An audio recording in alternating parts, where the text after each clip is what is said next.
Hola amigos, bienvenidos a Rimbel 35. ¿Qué tal estáis? Bueno, hoy vamos a hacer un repaso a la antigüedad y vamos a hacer una mirada muy hacia atrás en el tiempo, para luego hacer un recorrido hacia el momento en el que estamos situados ahora. Vamos en busca de algunas respuestas sobre el ser humano y estos supuestos creadores del ser humano. Vosotros sabéis que el tema del radiocarbono, el carbono 14, es uno de los sistemas que se establecen para la datación de ciertos objetos, para poder determinar la antigüedad. Sabéis que en los últimos años cada vez han sido más los científicos que han dicho que debido a la contaminación se ha visto alterado este proceso. Al parecer cada vez es más difícil poder situar fechas. Yo hace muchísimos años que ya dije que estaba totalmente cansado, agotado, de escuchar cientos y cientos de teorías sobre la antigüedad, que si los Vedas eran más antiguos que los sumerios, que no, que los sumerios son más antiguos, que la cuna de la civilización son los sumerios. Otros dicen, no, los atlantes o los lemurianos. Bueno, todo esto entra dentro de, vamos a decir, la mitología más difícil de poder probar. Porque sí hay oficialmente y incluso en museos los restos que han quedado de civilizaciones como los Vedas o los sumerios. Cuando hablamos de Atlantes, hablamos inexorablemente, tenemos que referirnos a Platón, que fue el que nos dio una de las primeras voces de alarma de que podía existir ese continente oculto hoy en día. Pero realmente, si entramos ya en el tema del estudio del radiocarbono, del carbono 14, es aún mucho más complicado y cada vez parece ser más complicado hacer dataciones. Con lo cual, cuando dicen, no, es que los escritos, las tablillas sumerias, famosas tablillas de lenguaje cuneiforme, que dicen, bueno, entre 6 y 8.000 años. Yo creo que cada vez es más difícil poder determinar eso y luego encima, aunque sea verdad que esas tablillas sumerias tienen 6.000 años, o sea, una cosa es cuando se escribieron esos textos, esas tablillas, y otra cosa es cuándo fue el momento de mayor florecimiento de esa cultura. A lo mejor hablamos de estos 6.000 años que se escribieron, pero luego puede haber el doble o el triple de tiempo que ya existía esa civilización sumeria. Es un tema del que ya decidí hace muchos años alejarme. Es muy difícil establecer unas pautas cronológicas plenamente acertadas. Con lo cual, bueno, podemos regirnos un poco por encima, situar un poco más para aquí o más para allá, pero no podemos matemáticamente establecer unas pautas que sean acertadas al 100%. Tampoco sabemos ni siquiera la antigüedad de toda la Tierra, ni siquiera sabemos cuánto duró realmente esos reinados que, bueno, que aunque por supuesto en Nínive, capital asiria, encontraron pues más de 25.000 tablillas y venían con las listas reales de los reyes. Creo que ni siquiera eso nos garantiza nada, de que ya pudiesen existir mucho antes otras culturas como por ejemplo la anterior a la sumeria, como la Alobeit, que encontraron las famosas figuritas reptilianas. Pero amigos, la pregunta hoy aquí es, ¿cuándo van a intervenir los supuestos extraterrestres de los que se habla tanto últimamente? ¿Cuándo se va a producir una interferencia? ¿Quién es el que tiene la última palabra para decir estos seres humanos se están autodestruyendo? Vamos a tener que intervenir. Este es un tema muy complicado del que ya nos hablaba nuestro queridísimo amigo investigador sevillano Ignacio d'Arnaude, que falleció hace unos pocos años y que, bueno, creo que realmente algún día vamos a hacer un tributo no solo a Ignacio, sino también a Rivera, Fernando Jiménez del Oso, Andreas Fabrikaiser y muchos otros en su misma línea. Ignacio d'Arnaude escribió un libro que era El principio de la elusividad cósmica. El principio de la ley de Elusímenes, que llamaba él. Él creía firmemente que había un plan plenamente establecido desde hacía miles de años, un plan que se ocultaba a sí mismo y a los autores del mismo. Y no iba desencaminado. Era un plan como que no permitía conocer más pruebas o más respuestas sobre quiénes son los verdaderos amos de este mundo. Esta es la ley de elusividad cósmica de la que hablaba Ignacio d'Arnaude.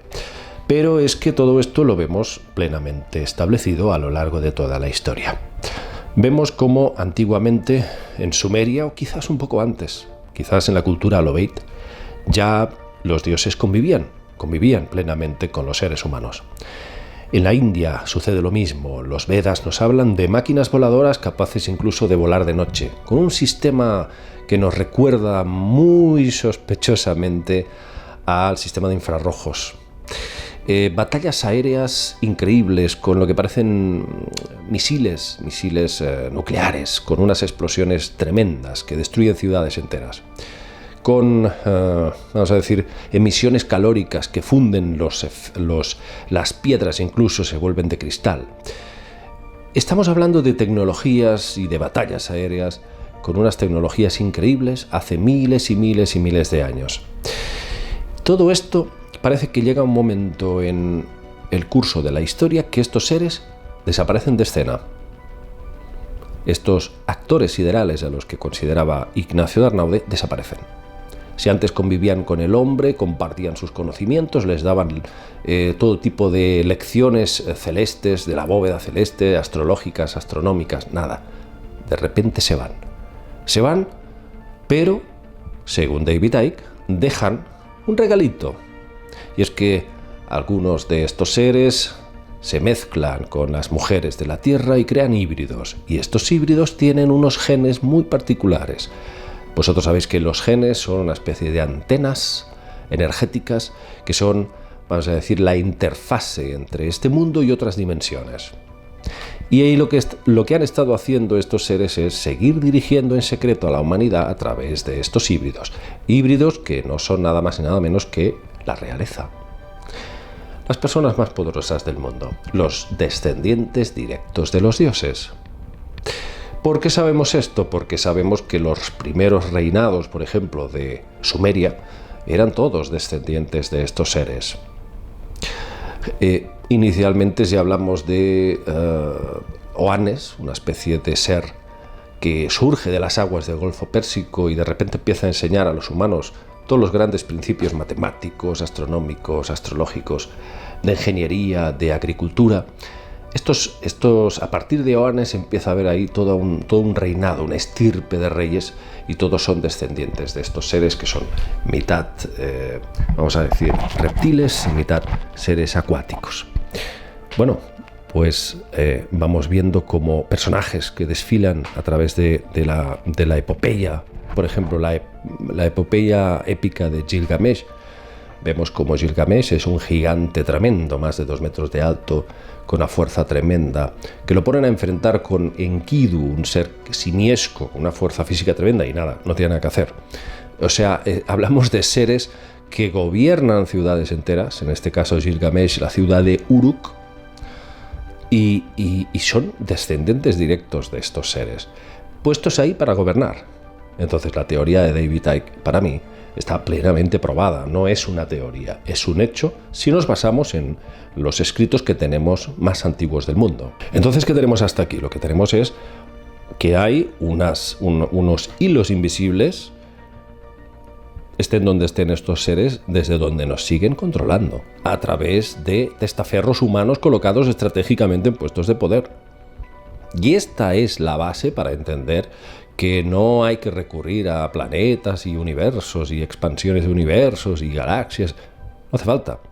Hay que entender que vivimos en una especie de anillo concéntrico separado por diferentes dimensiones, y que los seres humanos, algunos de ellos, han sido modificados genéticamente, con unos genes muy específicos que son la interfase con la que se comunican estos seres. Ahora bien, ¿significa eso que los amos de este mundo, los diseñadores originales del ser humano y de esta tierra que habitamos, están plenamente conchavados, cohesionados con los seres oscuros que controlan el mundo? Yo creo que no. Vamos a ver, aquí a lo largo de la historia y a través de la ufología contemporánea vamos viendo que todo va calzando cuáles son los personajes o razas que han estado detrás de toda la manipulación en abducciones, etc. En primer lugar, 90% de abducciones, los grises, es una de las criaturas, vengan de donde vengan, estén al servicio de quien sea, aparecen siempre relacionados con la recaptación de material biológico a través de los secuestros, a través de las abducciones. Y estos seres aparecen incluso en el Antiguo Egipto. Podemos ver aquí algunas representaciones. Ya estaban ahí. En África, diversas culturas nos hablaban ya, por ejemplo, Credo Mutua, los llamaban los Mantindane, los encargados de las tareas desagradables. Los Miminu, también, término sumerio. Los seres hormiga. Fijaos como siempre han estado aquí. Y parece que sirven a alguien más. Este alguien más no está claro si son reptilianos o hay otro cerebro que está por encima de los reptilianos, que son nada más y nada menos que los insectoides o los mantidianos, de los que nos habla el político británico Simon Parkes. Más bien los defiende, dice, no son tan malos, son los árbitros los que se encargan de hacer cumplir las leyes. ¿Pero qué leyes son esas? Tiene que ver con ese principio de elusividad cósmica de la que nos hablaba Ignacio de Arnaude, de tirar la piedra y esconder la mano, de no dejarse ver nunca. ¿Quiénes son los amos de este mundo? ¿Son estos seres? ¿O estos seres son también nada más que unos oportunistas, como unos mercenarios que están acaparando buena parte del pastel? Quieren su parte del pastel. Pero ¿y si hay alguien, una inteligencia que está mucho más arriba de todo esto? Mucho más arriba incluso que los famosos arcontes de los que hemos hablado ampliamente, y que estarían dentro de una categoría extra suprabiológica, es decir, más allá de lo físico, seres que podrían perfectamente penetrar en cualquier superficie física y estar completamente fuera del alcance del plano material, seres bioplasmáticos. Yo creo que hay algo más allá de todo esto y que serían seres a los que podríamos llamar como los arquitectos, los que realmente diseñaron todo este tinglado llamado vida, incluyéndonos nosotros, que quizás estuvo ahí Enki y a estas razas reptil, vamos a decir, manipulando los genes humanos, pero hay algo que está por encima de todos estos personajes de los grises, los insectoides, los nórdicos, los reptilianos. Creo que hay algo o alguien que está muy por encima, como decía el famoso Charles Ford, que hablaba de los famosos hechos inexplicables. Empezó a recopilar más de 25.000 casos de sucesos inexplicables. Por ejemplo, desde las lluvias de ranas hasta fantasmas. Charles Ford y los famosos hechos forteanos. Ahí, fijaos que a lo largo de toda su vida este señor, que llegó a recopilar tantas cosas, llegó a una conclusión muy interesante. Y dijo, creo que la humanidad es propiedad de alguien. Alguien que no es precisamente Dios cristiano. Y esto lo decía también Salvador Freixedo y muchos otros con la teoría de la granja humana. Pero yo creo que más allá de estos seres oscuros que están ahí y que actúan como una especie de microbios o parásitos encargados de absorber la energía de los seres humanos a través de crear ciertos avatares, ciertos dramas, para convertir este mundo en un mar de lágrimas, sufrimiento, para hacer bajar la vibración de la Tierra y absorber esa energía.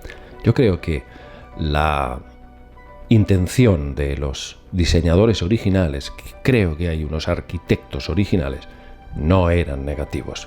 Ahora la gran pregunta es, si no son malos, ¿por qué permiten esta injusticia? ¿Por qué permiten que estos dioses antiguos sigan azotando al ser humano, sigan explotándolo hasta el día de hoy? Creo que esta es la gran cuestión y la gran pregunta. Ignoramos completamente cuáles son las leyes en las que se basan estos seres para seguir haciendo lo que hacen. Unos abduciendo, manipulando genéticamente, creando híbridos, experimentando con nosotros, interviniendo en el curso natural de nuestra historia. Y luego nos dicen, no, pero no pueden intervenir los buenos porque alterarían la historia. Pero parece una contradicción, porque ¿no la están cambiando ya los malos, la historia? O hasta cierto punto depende también de nosotros, de nuestra capacidad de sumisión, que estamos permitiendo ciertas cosas que éticamente, moralmente son inadmisibles. pero nos engañan y nos van arrastrando hacia donde ellos quieren por manipulación psíquica. Es complicado el tema, ¿verdad, amigos? Pero vamos a seguir hablando de esta cuestión en futuros vídeos porque creo, sinceramente, que algún día vamos a tener la capacidad de llegar al fondo de esta cuestión. Sé que es muy difícil y sé que muchos de vosotros pensáis que nos vamos a morir todos sin tener esa respuesta. Quizás Dios mismo habita en nosotros y nosotros formamos parte de Él y nosotros de alguna manera también somos partícipes de todo lo que está pasando. Si eso fuese así, las cosas cambiarían mucho y entonces ya no dependería tanto de lo que piensen o hagan o digan extraterrestres o seres de donde vengan, porque dependería más de nuestra responsabilidad moral. Quizás nosotros somos semidioses, incapaces de reconocer el poder que habita en nuestro interior y de la enorme capacidad de crear realidades a nivel metafísico. Vamos a dejar aquí el tema, amigos. Solamente ha sido un refrescar la memoria porque me interesa mucho lo que vosotros pensáis y vamos a dejar una encuesta, amigos, en la pestaña comunidad de YouTube para ver qué pensáis de todas estas cuestiones que hoy he planteado, que por supuesto han sido muchas más preguntas que respuestas. Y por supuesto hay muchas cosas aquí que aparentemente se contradicen. Como por ejemplo eso de que hay una especie de ley de no intervención porque alteraría el curso de la historia. Pero claro, los malos ya lo están alterando. Voy a dejar aquí el tema, amigos. Espero que os haya gustado y seguiremos hablando de esta cuestión. Claro que sí. Un abrazo para todos, amigos, y nos vemos en próximos vídeos. Chao.